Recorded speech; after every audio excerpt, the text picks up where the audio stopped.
നമസ്കാരം. വൈദ്യശാസ്ത്ര ചരിത്രത്തിലെ ഒരു നിർണായക മുന്നേറ്റമെന്ന് വിശേഷിപ്പിക്കാവുന്ന നേട്ടവുമായി ശാസ്ത്രലോകം. മസ്തിഷ്ക മരണം സംഭവിച്ച ഒരു മനുഷ്യനിൽ ജനിതക മാറ്റം വരുത്തിയ പന്നിയുടെ ശ്വാസകോശം വിജയകരമായി മാറ്റിവെച്ചു. അവയവമാറ്റ ശസ്ത്രക്രിയയിൽ പന്നികളുടെ അവയവങ്ങൾ ഉപയോഗിക്കുന്നതിനുള്ള സാധ്യതകൾക്ക് പുതിയ പ്രതീക്ഷ നൽകുന്നതാണ് ഈ നേട്ടം. ലോകപ്രശസ്ത മെഡിക്കൽ ജേർണലായ നേച്ചർ മെഡിസിനാണ് ഈ കണ്ടെത്തൽ പ്രസിദ്ധീകരിച്ചത്. 2024 മെയ് മാസത്തിൽ ചൈനയിലെ ഗോങ്ഷോ മെഡിക്കൽ യൂണിവേഴ്സിറ്റിയിലെ ഫസ്റ്റ് അഫിലിയേറ്റഡ് ഹോസ്പിറ്റലിലാണ് ഈ പരീക്ഷണം നടന്നത്. ഗുരുതരമായ മസ്തിഷ്ക രക്തസ്രാവത്തെ തുടർന്ന് മസ്തിഷ്ക മരണം സംഭവിച്ച 39 വയസ്സുള്ള പുരുഷന്റെ ഇടത് ശ്വാസകോശമാണ് മാറ്റിവെച്ചത്. മനുഷ്യ ശരീരകലകളുമായി കൂടുതൽ യോജിക്കുന്നതിനായി ജനിതക മാറ്റം വരുത്തിയ പന്നിയുടെ ശ്വാസകോശമാണ് ശസ്ത്രക്രിയയ്ക്ക് ഉപയോഗിച്ചത്. സാധാരണയായി മൃഗങ്ങളിൽ നിന്ന് മനുഷ്യനിലേക്ക് മാറ്റിവെക്കുന്ന അവയവങ്ങൾ ശരീരം ഉടൻ തന്നെ തിരസ്കരിക്കാറുണ്ട്.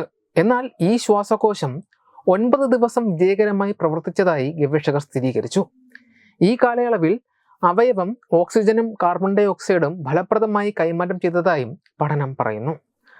ശ്വാസകോശ മാറ്റിവെക്കൽ ശസ്ത്രക്രിയ മനുഷ്യദാതാക്കളിൽ പോലും അതീവ സങ്കീർണമാണ്. ഈ സാഹചര്യത്തിലാണ് പന്നിയുടെ ശ്വാസകോശം ഇത്രയും കാലം പ്രവർത്തിച്ചത് എന്നത് ശ്രദ്ധേയമായ ഒരു കാര്യമാണ്.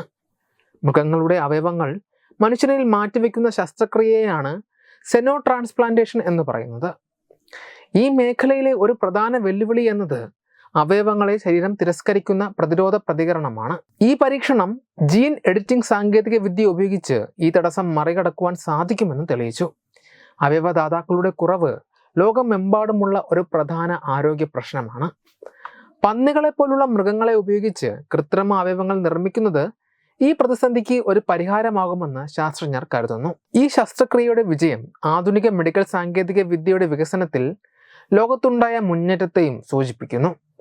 ഈ ഗവേഷണത്തെക്കുറിച്ച് സംസാരിച്ച മാസാച്യൂസെറ്റ്സ് ജനറൽ ഹോസ്പിറ്റലിലെ സർജനായ റിച്ചാർഡ് പിയേഴ്സൺ മനുഷ്യ ശരീരത്തിൽ പന്നിയുടെ ശ്വാസകോശം എങ്ങനെ പ്രവർത്തിക്കുന്നു എന്നതിനെക്കുറിച്ച് നിർണായകമായ ഉൾക്കാഴ്ചകൾ നൽകുവാൻ ഈ നേട്ടത്തിന് കഴിഞ്ഞുവെന്ന് പറഞ്ഞു.